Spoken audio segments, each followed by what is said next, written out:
Good morning विद्यार्थी मित्रों। कक्षा 11 विषय हिंदी। तीसरी कविता है पथिक। कवि का नाम है राम नरेश त्रिपाठी। यहाँ पर हम लोग कविता का भाषांतर करेंगे।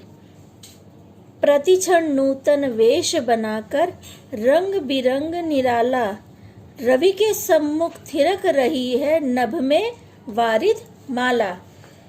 इसमें पहले आप लोग को मैं कुछ वर्डों के भाषांतर या उनका अर्थ आपको समझा देती हूँ।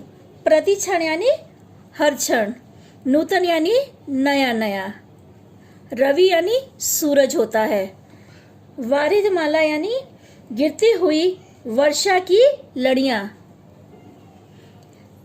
प्रथम पंक्ति है उसका भाषांतर है।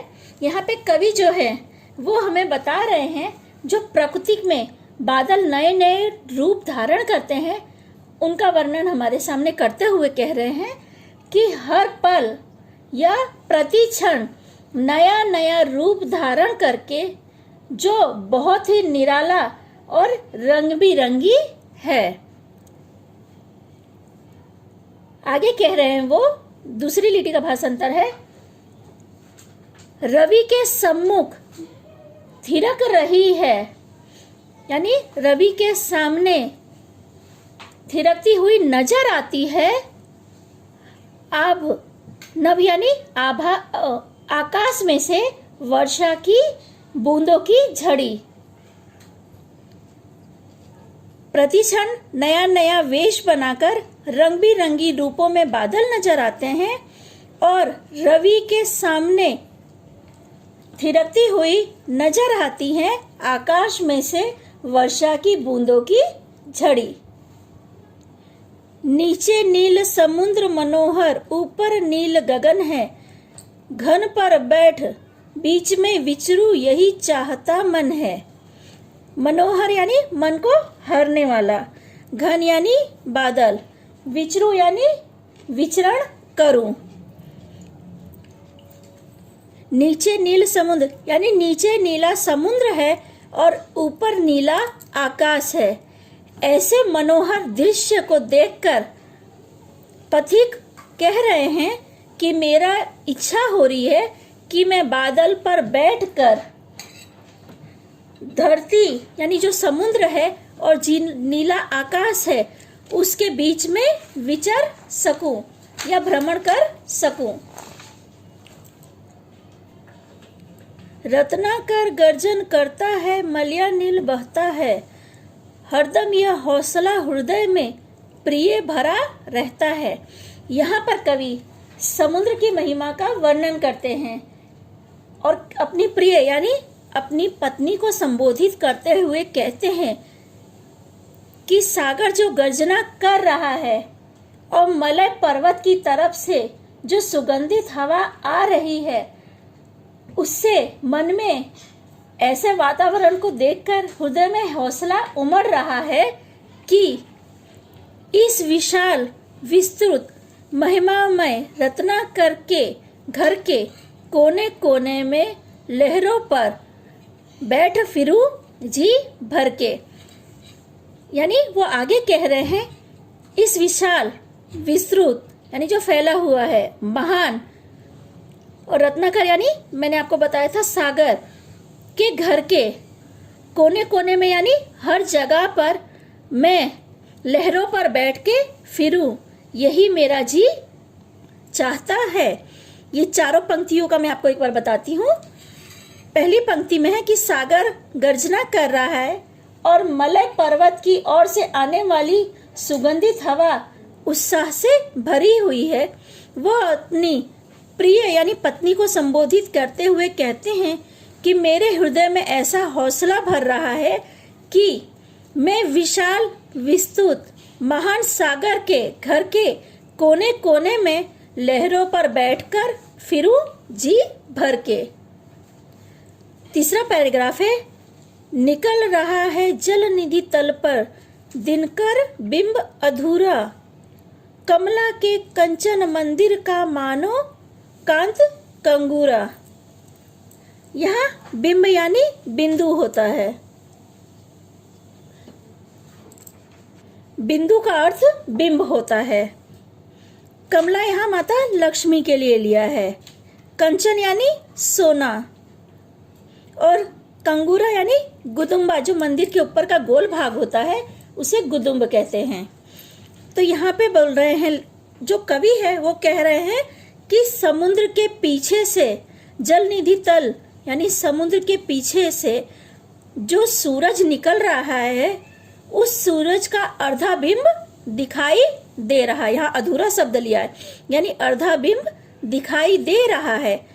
तो आगे कवि कल्पना कह रहे हैं कि मानो ऐसा लग रहा है कि माता लक्ष्मी के जो सोने का मंदिर है उसके ऊपर का गुदुम्ब चमक रहा हो।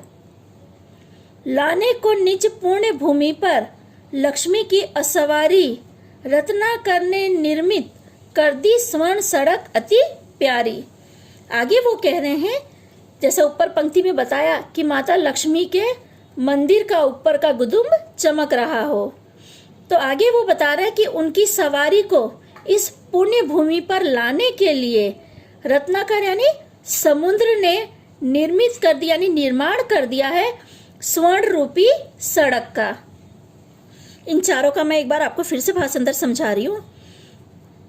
समुद्र के पीछे से जो सूरज अर्धा दिखाई दे रहा है, उसकी किरणें मानो ऐसे चमक रही हैं कि माता लक्ष्मी का जो सोने का मंदिर है उसके ऊपर का गुदुम्ब चमक रहा हो। आगे कवि कह रहे हैं कि माता लक्ष्मी की सवारी को लाने के लिए इस पुण्य भूमि पर समुद्र के ऊपर सोने की सड़क का निर्माण हो गया है, जो बहुत प्यारा लग रहा है। निर्भय दृढ़ गंभीर भाव से गर्ज रहा है सागर है, लहरों पर लहरों का आना सुंदर अति सुंदर है। यहाँ कवि ने समुद्र के किनारे की सूर्य उदय की सुंदर कल्पना की है। सूर्योदय हो रहा है, तब ऐसा अनुभव हो रहा है कि जो समुद्र है वो निर्भीक होकर दृढ़ और गंभीर भाव से गर्जना कर रहा है। आगे कह रहे हैं कि लहरों पर लहरों का आना, यानी आपने समुद्र में देखा है एक लहर के बाद दूसरी लहरें आती हैं, तो यहाँ पर बता रहे हैं कि एक लहर के बाद दूसरी लहर का आना सुंदर और बहुत सुंदर लग रहा है। कहो यहाँ से बढ़कर सुख क्या पा सकता है प्राणी, अनुभव करो हृदय से हे अनुराग भरी कल्याणी।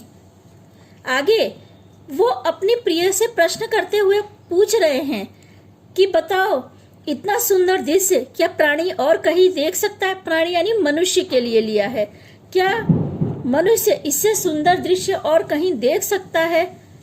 अनुभव करो, जो कवि है वो कह रहे हैं कि अनुभव करो, जो दृश्य तुम देख रहे हो यह नजारा अपने आप में सुंदर है, अनुपम है और अद्वितीय है, यानी ऐसा नजारा और कहीं भी देखने नहीं मिल सकता है।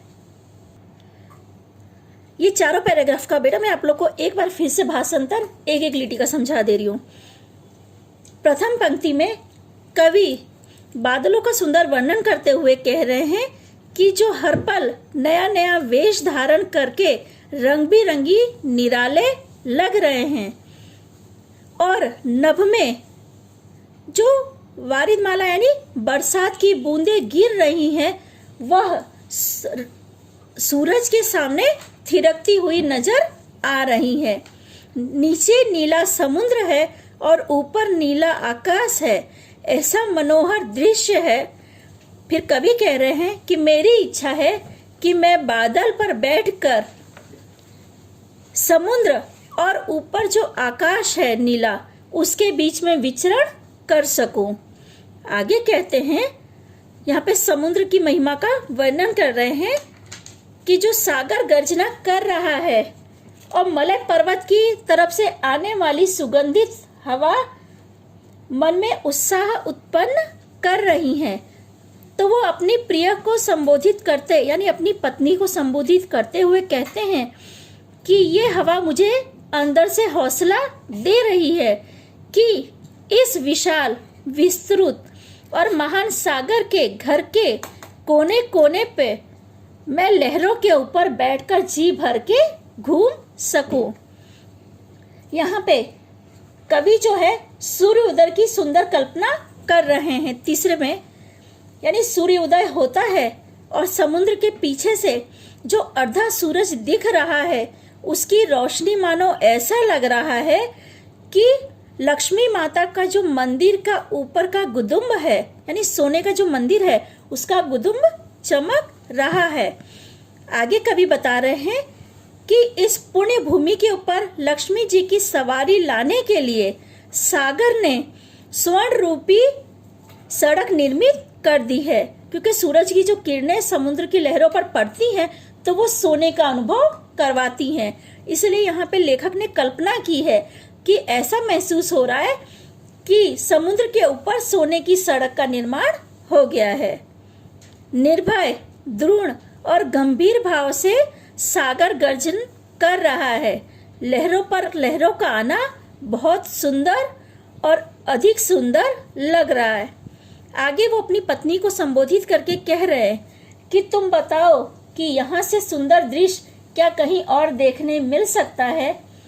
ऐसा नज़ारा जो मन को सुंदर लगे, अनुपम लगे और अद्वितीय लगे, ऐसा नज़ारा क्या कहीं और देखने को मिलता है कभी, या प्राणी ऐसा नज़ारा और कहीं देख सकता है।